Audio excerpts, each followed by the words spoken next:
The first question asked you to say 10 pairs of socks at £3.27 per pair.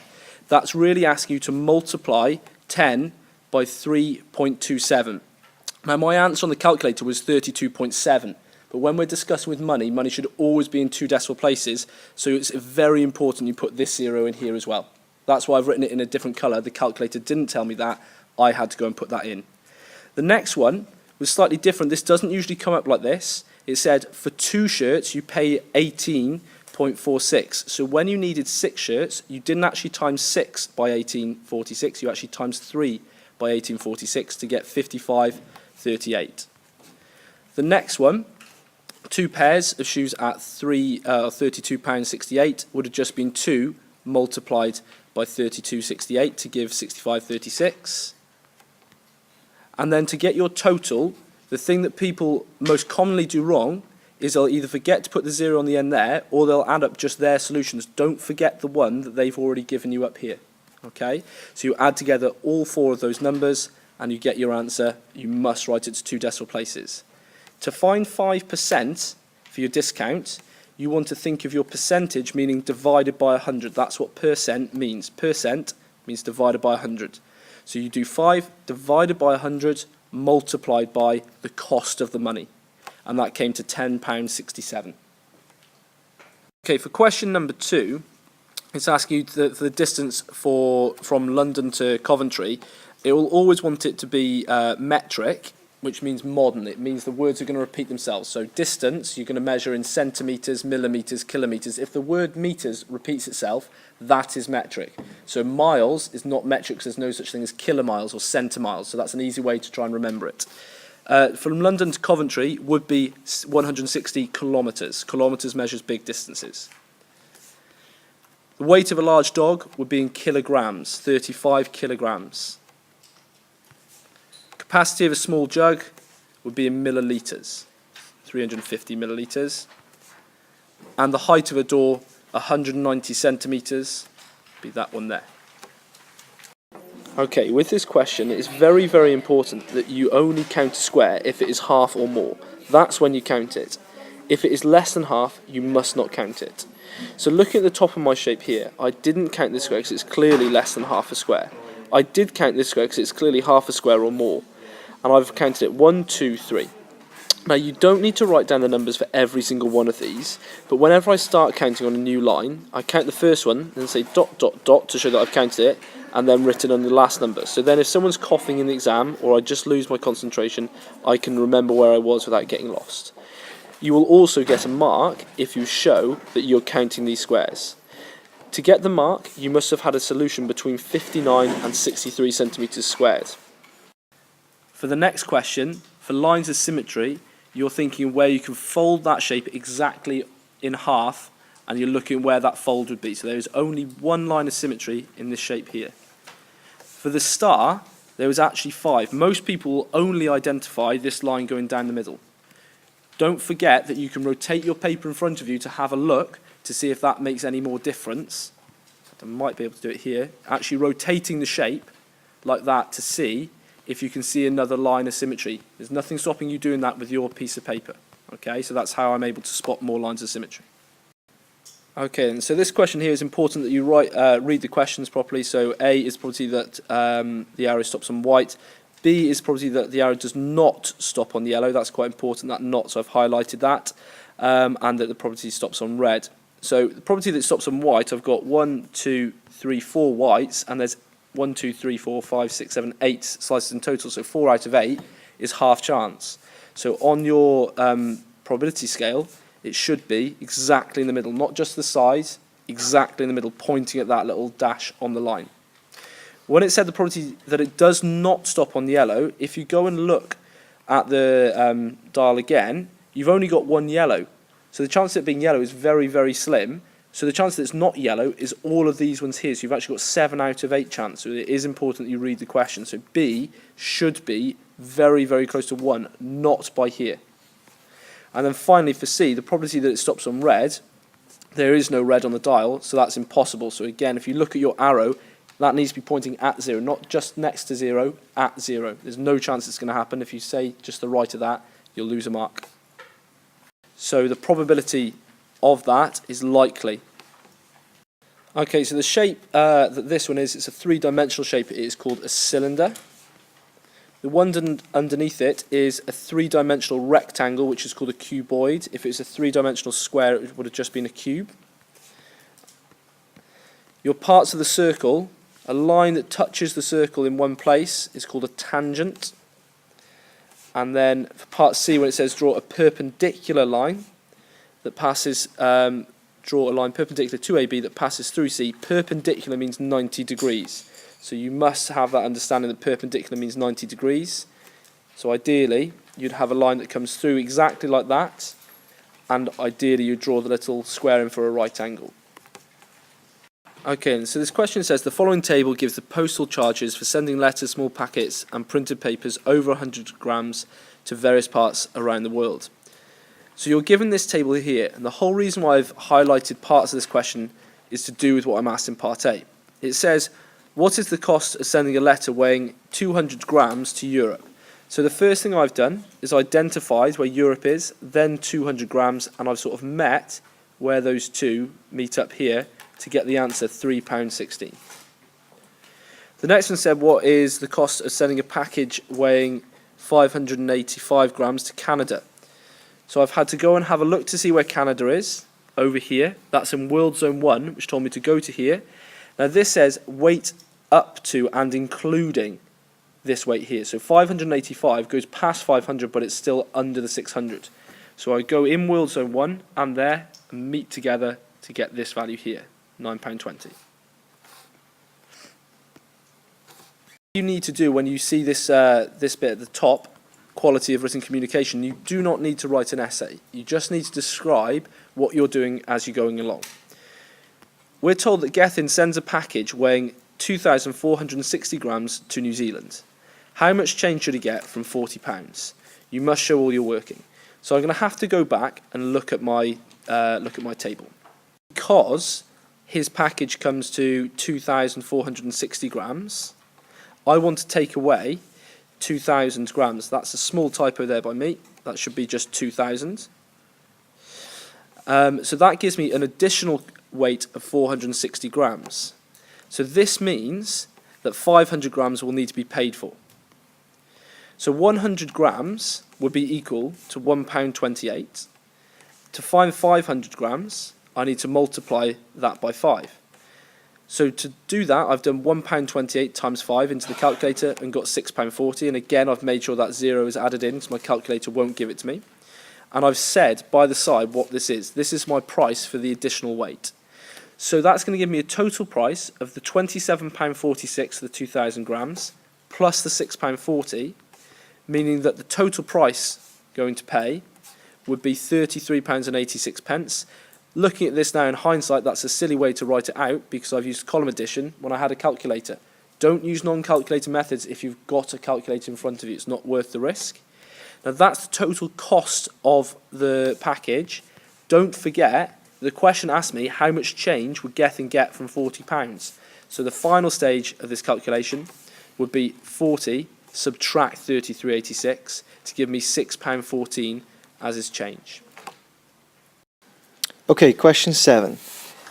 The following patterns have been made using shaded and unshaded squares. Right, before even looking at the questions, what I've done is I've tried to spot any patterns that I can see. So the unshaded boxes go from 1, 2, 3 and 4. So they're the same as the pattern number. The shaded ones go 2, 3, 4 and 5. So we can see they're always one more than the unshaded one. Okay, so let's go down to the first question, part A. How many shaded squares will there be in pattern 100? So if we follow the patterns given to us above, for the pattern 1, there's always one more, so there's 2. Pattern 2, there's 3. So for 100, the pattern 100, there's going to be one more shaded square, which is 101. Part B. How many squares will there be in pattern 60 altogether? So the blue circles on the top of all these patterns are the total number of squares in each pattern. Our rule, if you can spot, is that we double our number pattern Okay, so we double 1 and we add 1 on top of that. So look all the way down to 4. We double 4, which is 8, and we add 1, which gives us a total of 9. So if we're looking at pattern number 60, we double 60, okay, and add the 1 on the end. So 60, add 61, which gives us 121. Part C.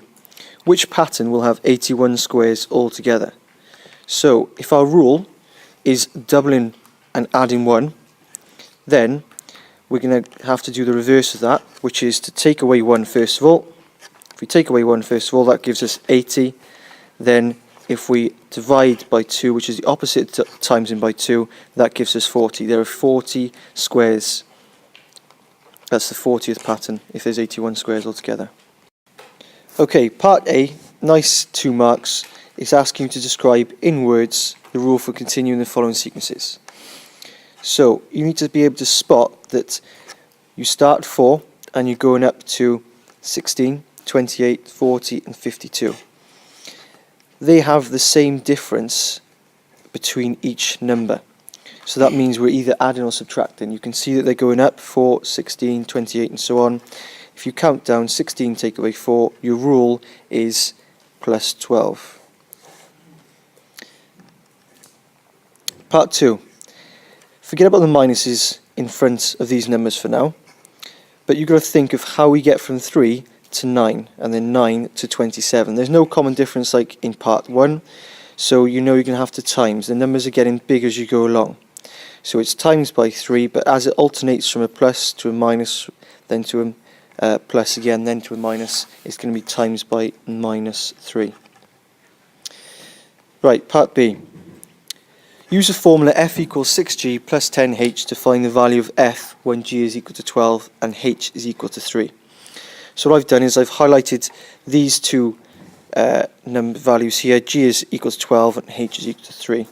So this is called substitution. I want to put those two numbers into my formula. So in your calculators, as this is a calculator test, just type this in. 6 brackets 12, because that's our G, plus 10 brackets 3, which is our H. If you type that in, it'll do bid maths for you straight away. So you won't have to worry about doing multiplication before addition. That will give you 72 add 30, which is 102. So our final answer is 102. Part C. A magazine costs M pence. Write down in terms of M the cost of 8 magazines. If you've got 8 magazines and they're each worth 8 M pence, you're going to be left with 8M.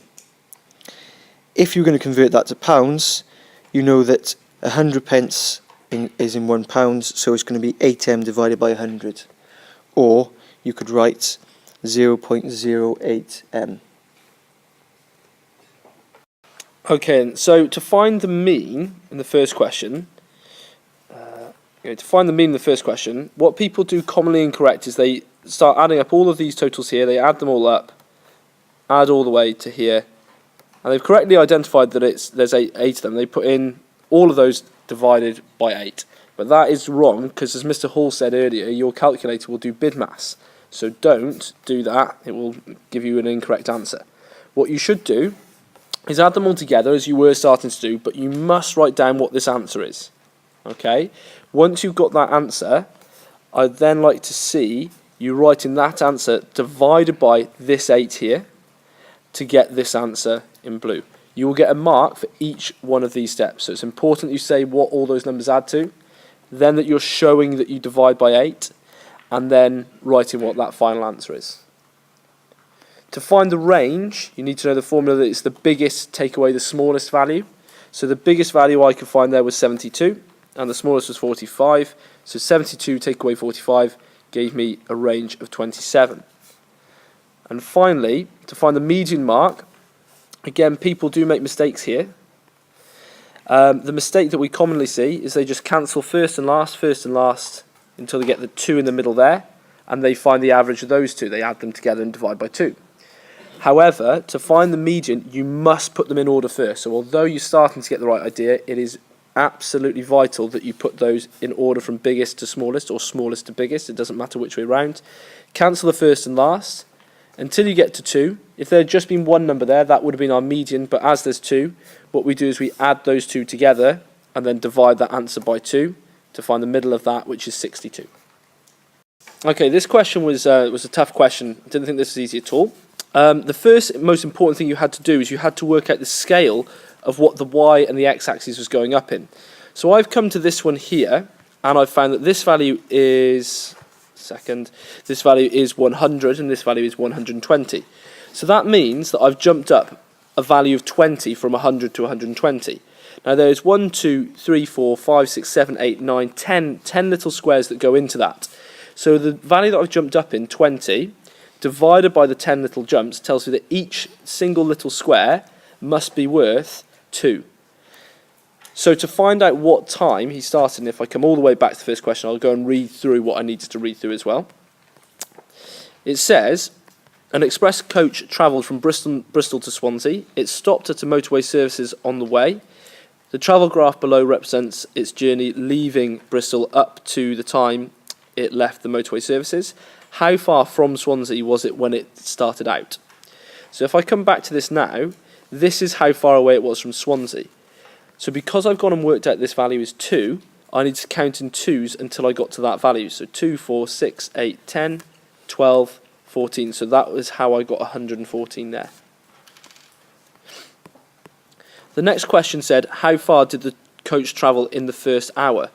So what I need to do now was have a look at the first hour. So that's from 10 to 11. And I need to come off and read this value here along this line till I get to this part here. So I've come and read that off my graph and know it was on 50. So it's now 50 miles away from Swansea. So it was 114 miles away from Swansea, and now it's 50 miles away from Swansea. So the answer should be 114, subtract the 50, which tells me it's travelled 64 miles in that first hour.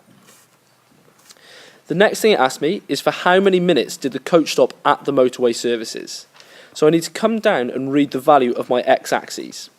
So my x-axis goes from 10 to 11, which is the same as 60 minutes. And then I've got 10 little squares in this block and 10 little squares in this block, giving me a total of 20 little squares in between 10 and 11. So the 60 minutes divided by the 20 little jumps tells me that each tiny little square is worth 3 minutes. So when I come up to my graph here, I know the first chunk is going to be 30 minutes, it's half an hour.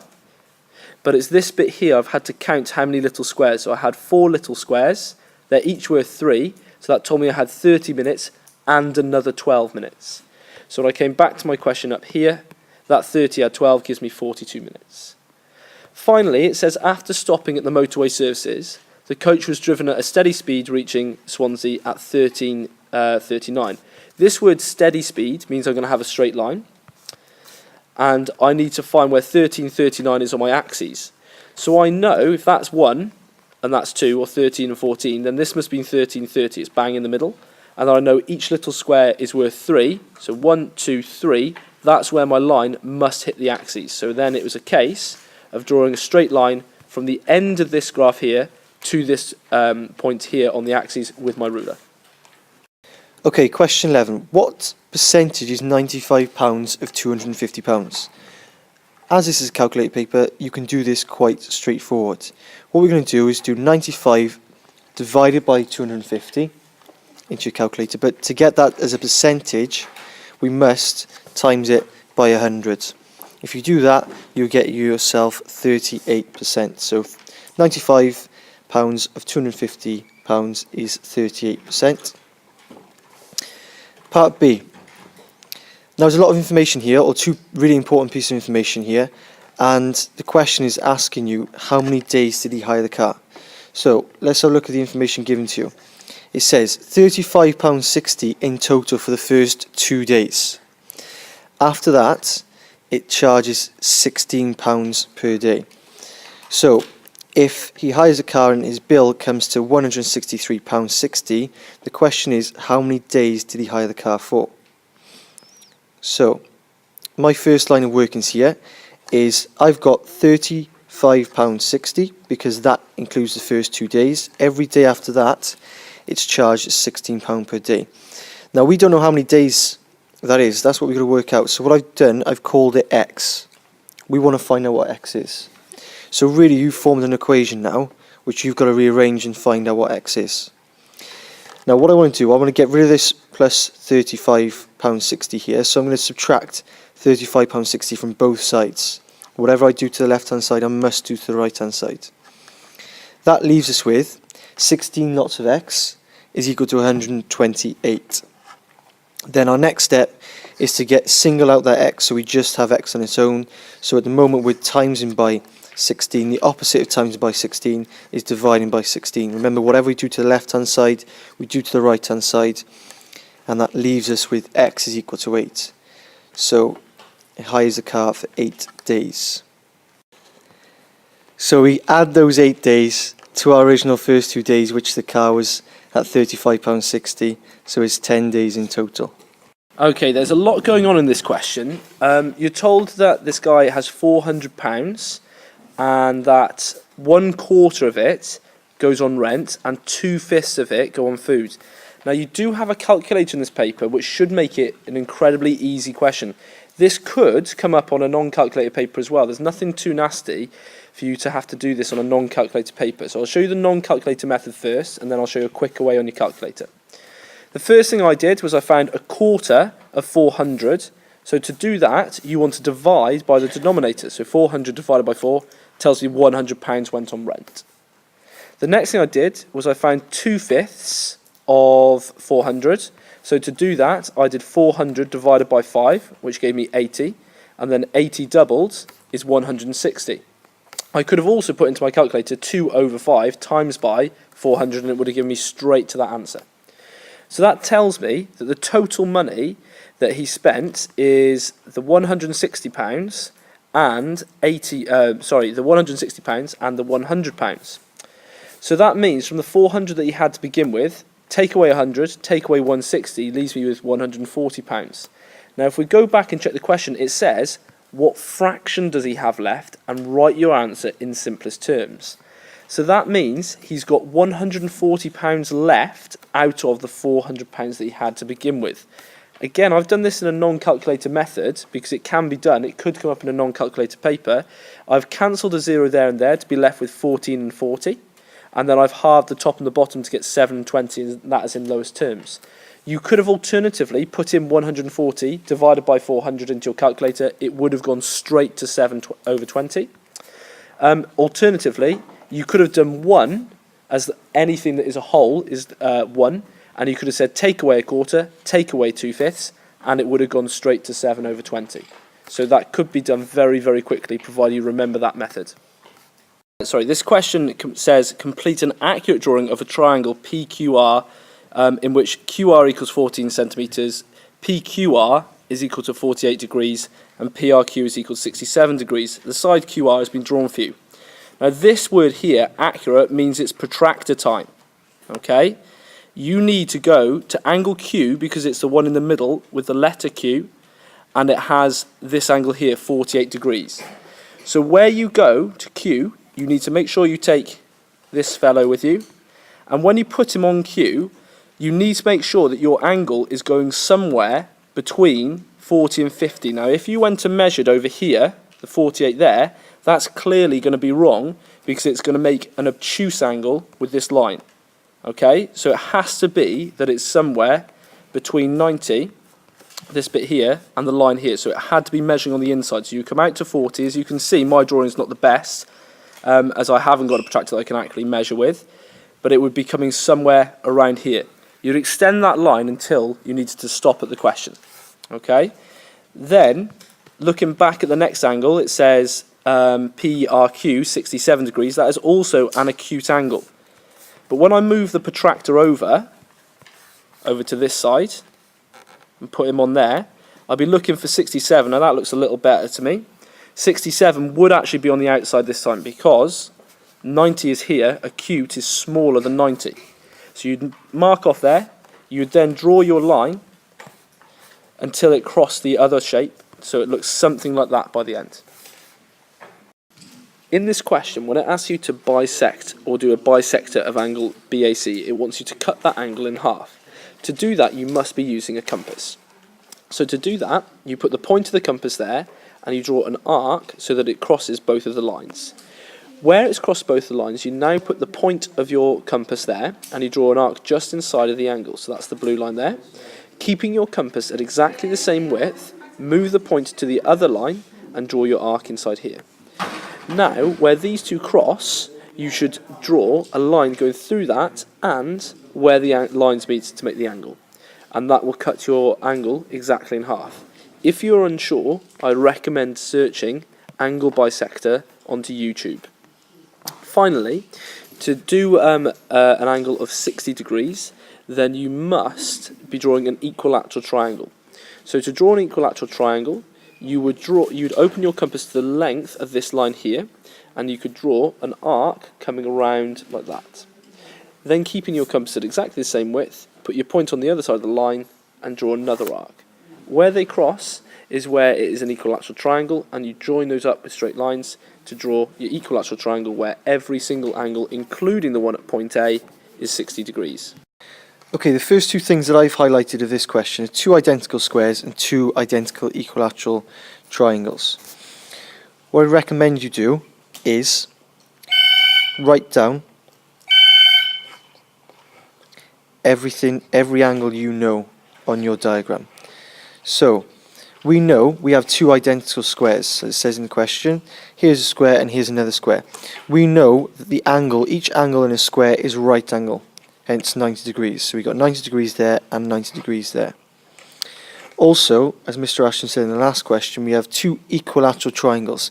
All angles in an equilateral triangle are 60 degrees. So we've got 60 and a 60 degree angle there. So, I know this is not a QWC question, but it'd be really useful to write down step by step as you go along. So we can see down here, an equilateral triangle, we have 60 degrees for each angle. Then we have added up all the angles we have already, which is 90 add 60, add 90, add 60, which gives us a total of 300 degrees.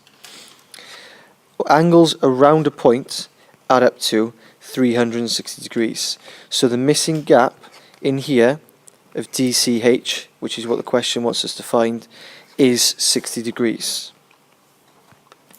Hence, 60 degrees is the angle of an equilateral triangle, so it will fit. Okay then, so the question says, Agatha and Bryn each bought some pens. Each pen Agatha bought was £2.20, each pen Bryn bought was £1.40. Altogether, the cost of the pens was £13. How many pens did they buy altogether? Okay, so the first mark you're going to get is by writing out how much Agatha could have spent. So writing out repeated additions of £2.20 until I got to £13.20, which I crossed out because I'm told in the question they spend a total of £13, so I knew that was too much. So it couldn't have been that. So to get my second mark, I've done the same for Bryn. So I've written out repeated additions of £1.40 until I got to £14, which again I said that's no good because it's more than £13. Now what I've done to get my third mark is worked smart and looked at number bonds, so pairs of numbers that are going to add together to give me a whole pound, because I know they spend exactly £13. So the 40 and the 60 could be a contender, so I've gone and added those two together, and when I did add those two together, I got £10, so I knew it couldn't have been £4.40 and £5.60. I've then gone and found 660 and an 840. Again, they could have been a contender, but as you can see, that comes to £15. So that's no good either. So then I've got 880 and 420, and bingo, I've got my £13 there. So that's my combination. So I must have had Agatha buying 4 pens, Bryn buying 3 pens. Now to get your full final marks, it says how many pens did they buy altogether. So I must go and state by here 7 pens. Okay, question 16a. There's a lot of, as you can see, there's a lot of information here, and there's only 2 marks. You can see there's 2 marks there. Now, what I strongly advise you to do is highlight the most important piece of information here, which I've done here. So, what it says is the mean daily rainfall for the first week in April was 3.8 centimetres. Comparing this first week with the following week, it rained 1 centimetre more on Sunday, Monday and Tuesday, 1 centimetre less on Wednesday, Thursday and Friday, and the same amount on the Saturday. So, what I've done Monday, Tuesday, Wednesday, Thursday, Friday, Saturday and Sunday, and underneath I've put in my plus ones for the days that it rained 1 centimetre more, my minus ones for when it rained 1 centimetre less, and then Saturday I didn't put anything because it was the same as the week before. So if you can see, the plus ones and the minus ones will cancel each other out, so the mean rainfall will be the same, so it would be 3.8 centimetres. Right, 16b. This asks you to estimate the mean daily rainfall for the 30 days. This is typical 4-mark questions, and I'm going to tell you where you get each mark from. So what I've done, I've created an extra column here. That is the midpoint. We want to find the middle of these groups. So if you've got 0.5 to 1.5, if you wanted to double check, you can add them together and divide them by 2. That will give you your midpoint of 1. The midpoint of the next one will be 2, 3, then 4. So that will be your first mark. Right, your second mark would be coming from times in your midpoints here by the number of days, so by your frequency. So 1 times 5 is 5, 2 times 11 is 22, 3 times 13 is 39, 4 times 1 is 4, and your second mark will come from that and totaling to 70 here. So adding all those midpoint times frequency together to give us 70. Our third mark would be getting 70 divided by our total frequency, which is 30. So 70 divided by 30 is our third mark, and our last mark, once we type that into a calculator, it would give us 2.3 recurring. It will give it in fraction form maybe, so just press the SD button and it'll give you 2.3 recurring. Right, part 2, find the modal class. Mode means the most common. So looking at this table given us above, the most common one is here, 13 days. So we say the group that is the modal group is 2.5 to 3.5. Part 3, write down the class in which the median lies. Median means the middle value. So we're looking for the middle of 30 because there's a 30 is our total frequency. So we're looking for the 15th person. If we go back up to our table, we get 5 people up to the first group. Then we get another 11 people in the second group. So that gives us a total of 16 people. So we know that the 15th person lies in this group 1.5 to 2.5. So our median group or median class is 1.5 to 2.5.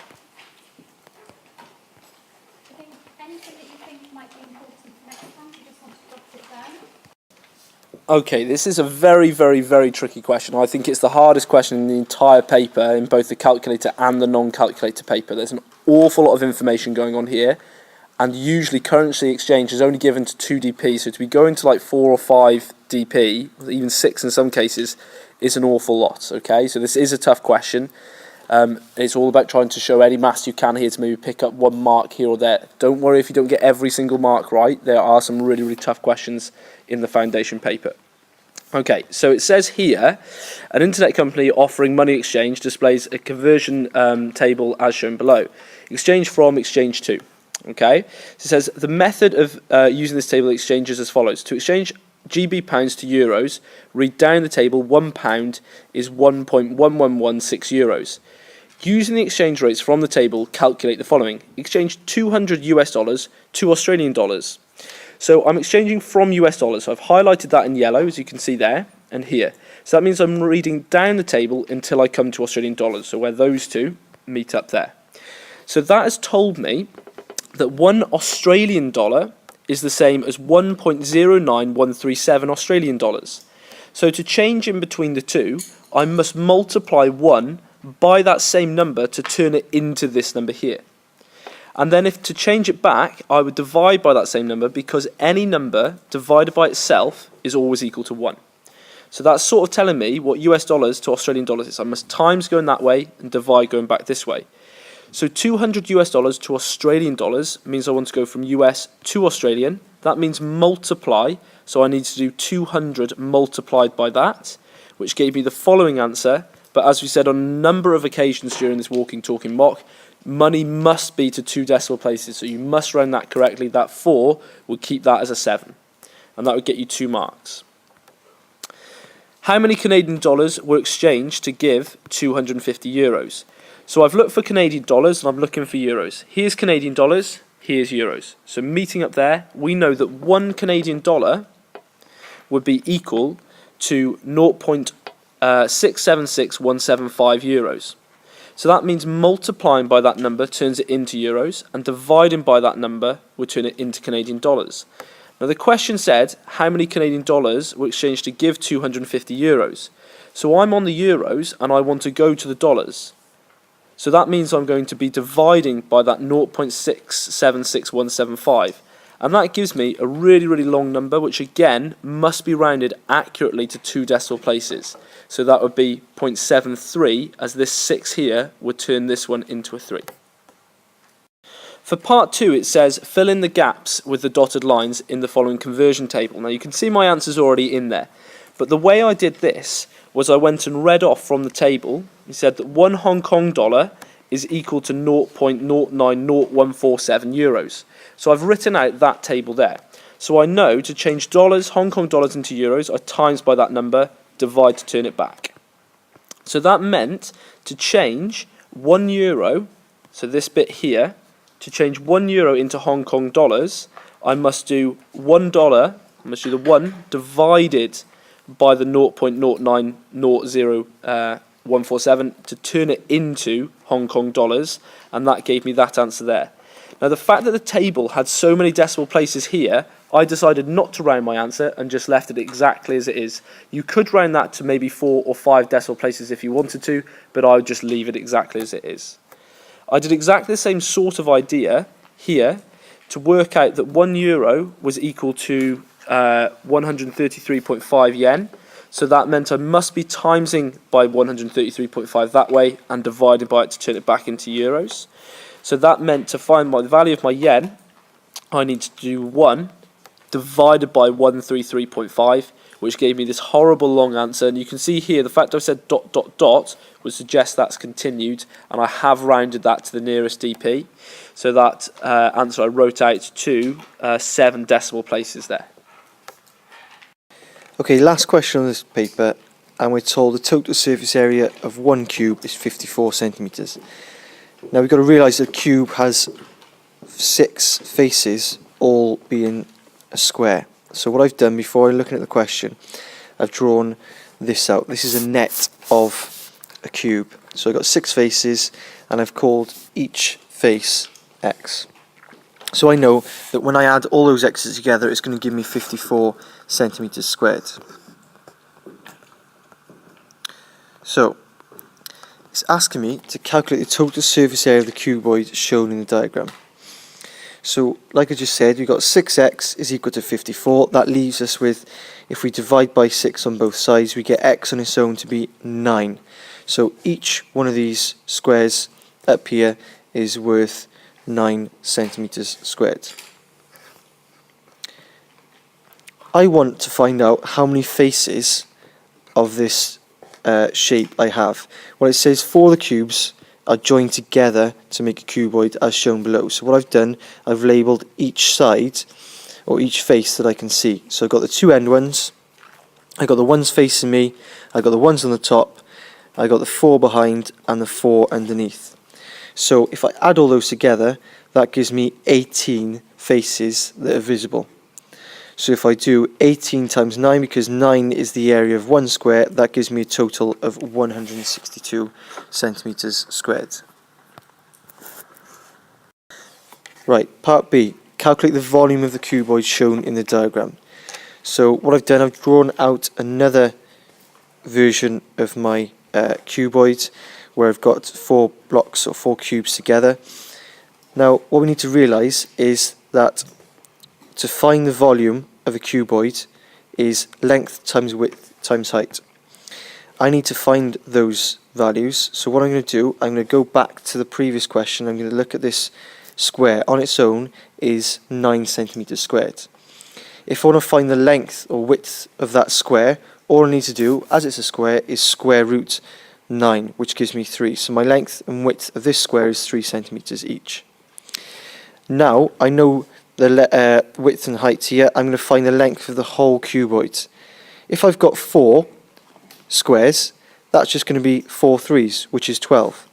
So my workings below are 12 times 3 times 3, which gives me a total of 108 centimetres cubed. It's centimetres cubed as we're measuring volume.